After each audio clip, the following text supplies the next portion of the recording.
Bienvenue dans le podcast Tech de Ayrton. Je suis Charlie Ami, CTO chez Ayrton, une société d'ingénierie spécialisée dans l'Internet des objets et la conception de produits intelligents. Dans cette série, nous discutons librement des sujets techniques qui nous animent dans le quotidien de nos projets, des échanges libres et sans filtre. Pour en savoir plus sur nous, rendez-vous sur le site ayrton.fr. Bonne écoute. Bonjour Gilles. Salut Charlie. Salut. Donc aujourd'hui, Gilles, tu es développeur embarqué chez Ayrton. Tu as une spécialité sur le Linux embarqué. Donc on va parler de ça aujourd'hui. Est-ce que pour commencer, tu peux te présenter rapidement et tes activités et qu'est-ce que tu fais chez Ayrton? Ouais, bien sûr, avec plaisir.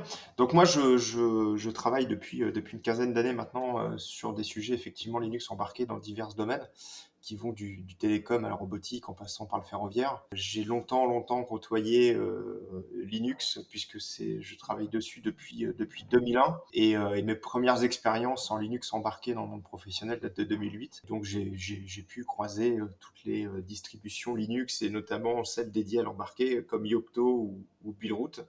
Et je fais effectivement beaucoup d'Yocto depuis maintenant 4 à 5 ans. Est-ce que du coup, sur ces 15 années, tu as vu une évolution de l'utilisation de Linux et surtout sur ces cibles embarquées? J'ai vu une évolution, j'ai vu une grosse évolution dans l'embarqué depuis une quinzaine d'années, hein. À l'époque, déjà, Yocto n'existait pas, on avait que Builroot. Et puis, il y avait beaucoup de travail de fond sur les drivers, sur des couches très bas niveau, sur le kernel en lui-même. C'est toujours un petit peu le cas aujourd'hui, hein, bien entendu. Le travail bas niveau n'a pas disparu. Mais aujourd'hui, l'embarqué, c'est aussi beaucoup d'applicatifs, beaucoup de middleware, et beaucoup de DevOps aussi, parce on trouve des technologies modernes comme Docker en embarqué. Et aujourd'hui, l'embarqué, c'est devenu vraiment une jonction entre le hardware et finalement des couches vraiment très haut niveau, comme le cloud ou des choses comme ça. Donc, oui, ça a énormément évolué. C'est plus un device tout seul dans son coin. Il y a beaucoup de connectivité avec tout ce qui est autour de l'IoT, etc. Donc, ça a énormément changé de philosophie. Parce que si on regarde un peu toutes les expériences, les projets Ayrton, on voit arriver, enfin, il y a vraiment clairement il y a eu une arrivée de Linux sur nos sujets, là où c'était pas une option, c'est une option qui était rarement considérable sur des équipements connectés il y a encore quelques années. Maintenant, c'est dans les incontournables presque, quand on a alors certaines contraintes qui sont levées, notamment d'alimentation souvent, ou en tout cas de puissance de calcul, quoi. Est-ce que quand on regarde la distribution Linux, qui vient pas de ce monde de l'IoT, quelle spécificité on trouve sur certaines distributions, sur certains outils, pour de l'équipement sur le terrain? Alors déjà, ce qu'il faut voir, c'est que dans les distributions Linux, tu as deux grands principes. Tu as les distributions précompilées, qui sont souvent les distributions de bureau, dédiées à la bureautique. C'est un terme un peu vaste, mais c'est celles qui vont équiper nos bureaux de développement. Les plus connus, c'est Fedora, Ubuntu et toutes leurs déclinaisons. Et puis à côté, tu as les distributions qui vont être compilées. C'est-à-dire que celles qui vont être compilées exactement pour ton hardware. Donc tu as Yocto, tu as Builroot, tu vas pouvoir ajouter à ces distributions des flags de compilation, des choses qui vont optimiser le build pour ce que tu veux faire. Tu vas retrouver finalement un environnement qui est vraiment adapté et purement adapté et maîtrisé pour pour ton besoin propre. Donc c'est des systèmes qui vont être très légers,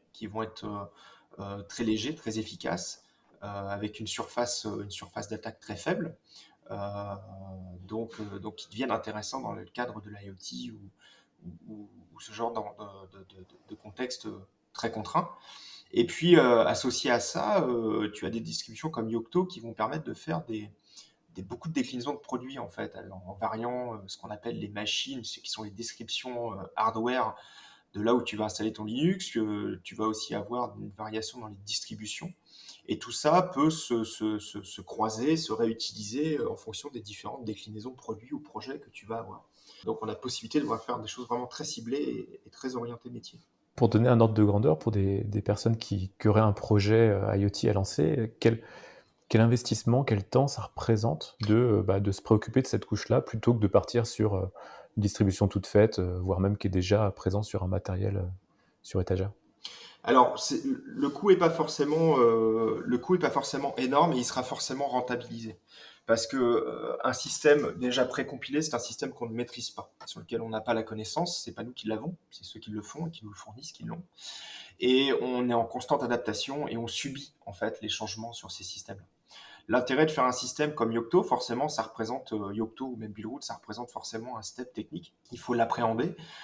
Nous, on accompagne beaucoup nos clients sur ces technos-là et pour les amener à comprendre et à maîtriser leur système. Et le step, il est forcément de quelques semaines pour être utilisateur et commencer à intégrer certaines choses. À évidemment là plusieurs mois pour devenir vraiment expert quoi. Mais ce qu'il faut bien comprendre, c'est que même dans les distributions Yocto, on n'est pas toujours maître de la situation. Aujourd'hui, avec les cartes qu'on trouve dans le commerce, les différents constructeurs de sommes vont fournir des BSP, ce qu'on appelle des Board Support Package, qui sont l'ensemble des composants minimaux pour faire tourner un système Yocto ou Buildroot sur la target. C'est en grande partie du Yocto aujourd'hui qu'on va rencontrer, mais c'est pas un BSP qui va être adapté aux besoins. C'est un BSP qui va couvrir un scope très large de fonctionnalités pour essayer de satisfaire le plus grand nombre. Mais c'est pas forcément le BSP qui va répondre aux besoins du client. Donc j'ai toujours tendance à préconiser un BSP maison et personnalisé, qui sera optimisé, qui sera simple, qui voudra aussi plus simple, moins chargé et beaucoup plus optimisé. On peut se dire aujourd'hui, si je prends l'exemple d'une Raspbian sur une Raspberry Pi, je vais gagner du temps. Mais si je pars sur un Yocto, je vais gagner en fiabilité, je vais gagner en sécurité, je vais gagner en durée de vie. D'ailleurs, Yocto, le projet Yocto a sorti des versions long terme, comme la version Denfeld par exemple, qui peut avoir des supports à plusieurs années et qui donne une grande souplesse et une sérénité aux différents produits. Est-ce que justement il y a un effort à prévoir aussi dans la durée de vie de l'objet, une fois qu'on a complètement personnalisé cette couche, cette distribution? Qu'est-ce qu'il faut prévoir dans la durée de vie de l'objet? Oui, il faut prévoir sa mise à jour. Les mises à jour, on les néglige souvent parce que elles n'ont pas un aspect fonctionnel au démarrage d'un produit ou d'un projet, mais elles sont extrêmement importantes. L'OTA est un sujet extrêmement important, notamment avec toutes les techno-clouds pour des mises à jour via des environnements Azure, par exemple, puisque un produit embarqué, c'est souvent un produit qui peut être un point d'entrée pour des gens malveillants.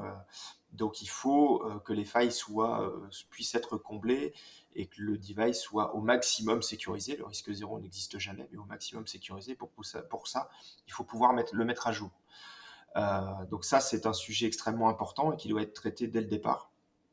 Nous, on le traite souvent dès le départ parce qu'en plus de permettre une vision à long terme du produit en pouvant le mettre à jour, ça permet aussi d'avoir un certain confort pour les développeurs en mettant à jour suite à des modifications durant la conception du projet.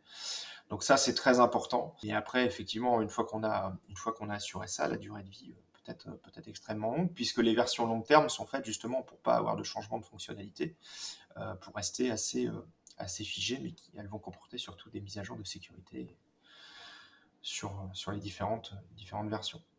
Donc, ça tombe bien, en fait, on avait parlé sur le dernier podcast, on avait parlé de sécurité. Et là, tu parles de ces mécaniques de mise à jour et tu t'insistes sur ces patchs de sécurité qui viennent dans la vie du produit. Est-ce que tu as des exemples récemment de projets sur lesquels ces couches-là ont été mises en place?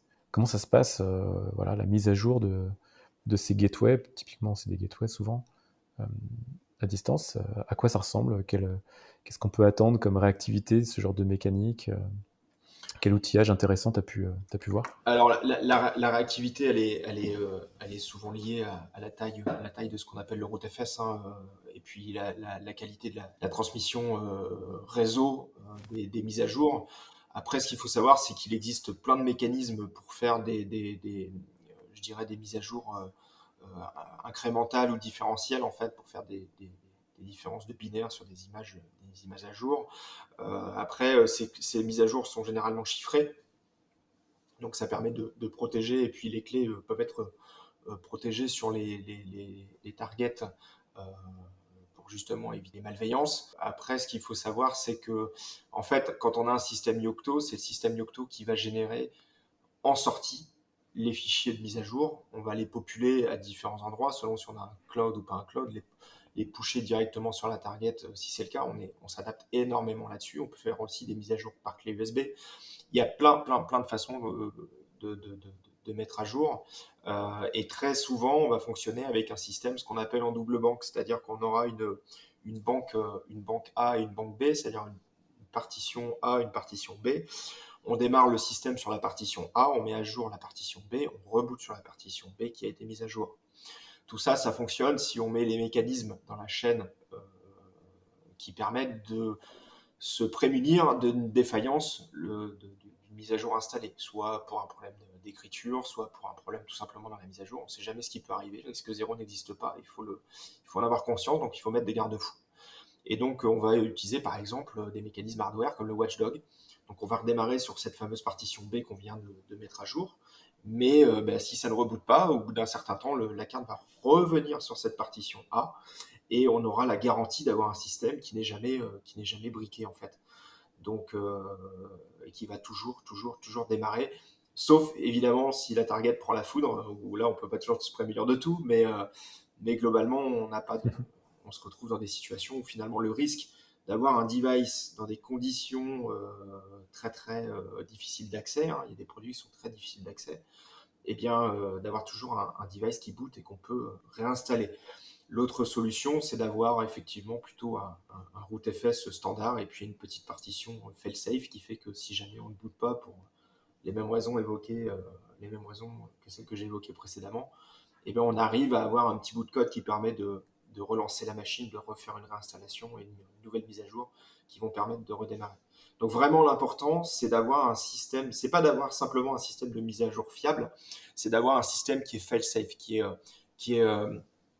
qui va être résistant aux pannes, qui va être résistant aux différentes problématiques que peuvent rencontrer des devices embarqués sur le terrain.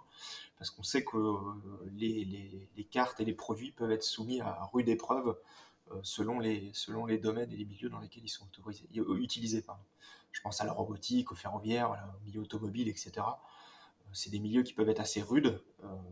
Donc il faut pouvoir prévoir que nos cartes et nos produits soient bien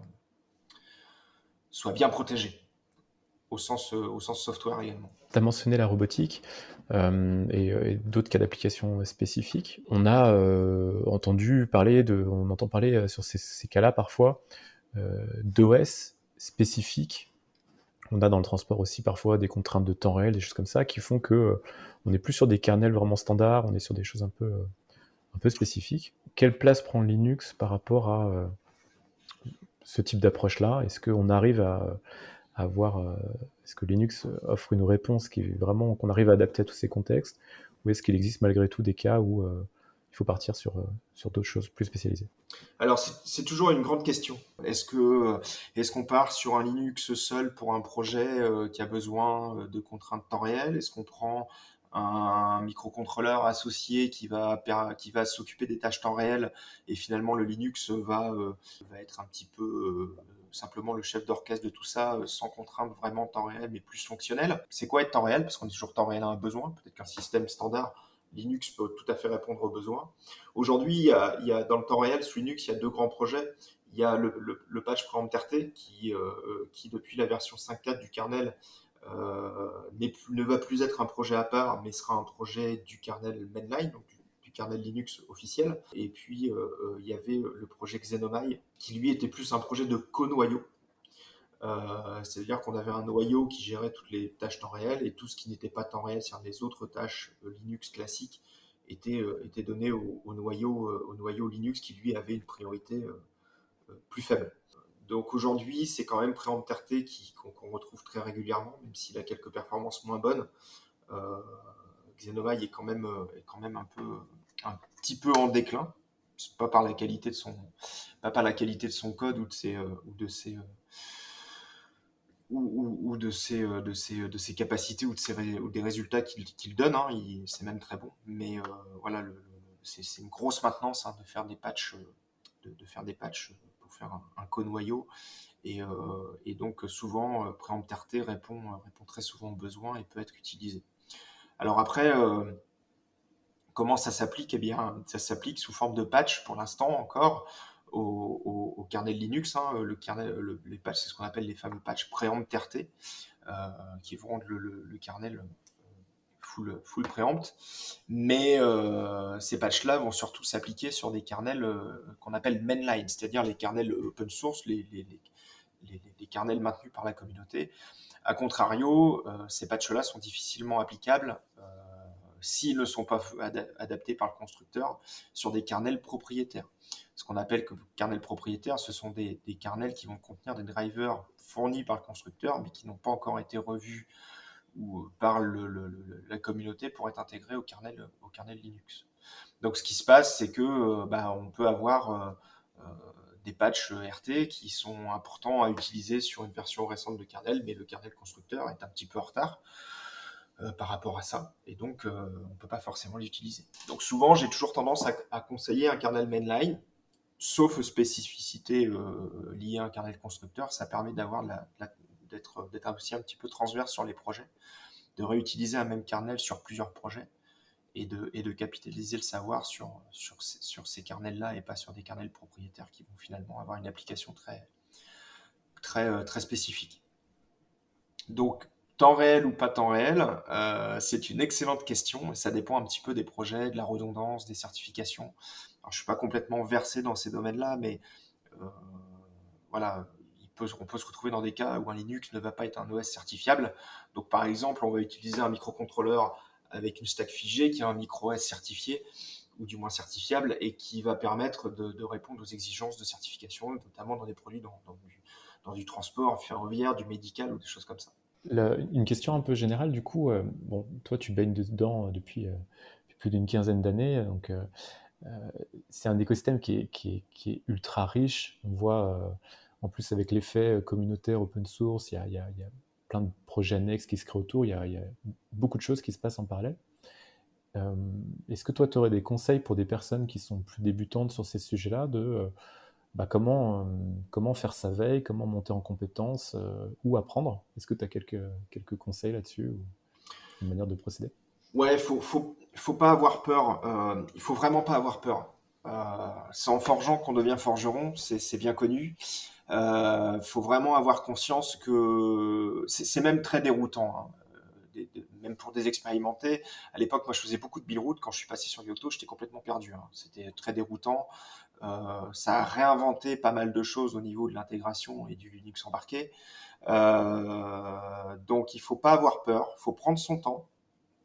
Et il vaut mieux partir de zéro. Il y a des tutos qui sont un petit peu pénibles à faire, qui sont un petit peu longs. Par exemple, il y avait Linux from scratch il y a quelques années où on fait vraiment un système Linux de zéro.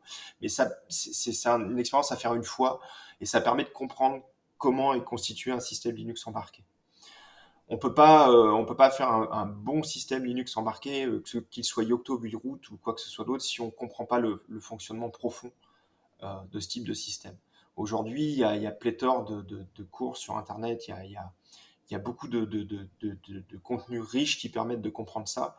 Il faut vraiment prendre le temps de se poser et il n'y a pas besoin d'investir dans du matériel extrêmement compliqué pour ça. Une simple Raspberry Pi permet déjà de faire beaucoup de choses et pas besoin d'avoir un modèle très puissant pour ça. On peut expérimenter vraiment beaucoup de choses sur de la connectivité, sur même de la connectivité bas niveau, sur des capteurs, sur des petites choses qui permettent de se former. Donc, ne pas baisser les bras et ne pas hésiter à solliciter les communautés. Elles sont là pour créer de l'entraide, elles sont là pour amener du progrès, elles sont là pour donner un socle commun aux entreprises pour qu'elles puissent aussi euh, se fédérer et pas réinventer la roue à chaque fois et donc progresser. Le but, c'est qu'on puisse, que les entreprises ou les centres de recherche, etc., puissent se concentrer sur leur métier et pas finalement sur un accessoire, parce que Yocto, Buildroot, etc. aujourd'hui, ce sont uniquement des accessoires des métiers, des finalités du métier, hein. Quand on fait un robot, l'objectif c'est pas de faire du Yocto, hein, c'est de faire de la robotique mobile, d'avoir un robot avec un algorithme de déplacement, de cartographie ou ce qu'on veut, hein. C'est pas Yocto est juste ou Buildroot sont juste des outils par exemple. Donc voilà, il faut solliciter les communautés. Il y a beaucoup de monde qui peut aider et c'est souvent par l'échange qu'on progresse beaucoup plus vite. Bon, bah écoute, Gilles, merci pour cet échange. Je pense qu'on aura l'occasion de recreuser certains sujets une autre fois. Merci à toi. Et puis, bah, à très bientôt. À très bientôt. L'épisode est terminé. J'espère que ça vous a plu. Si c'est le cas, partagez le podcast autour de vous. Si vous voulez en savoir plus sur Ayrton, rendez-vous sur notre site ayrton.fr. À bientôt pour un prochain épisode.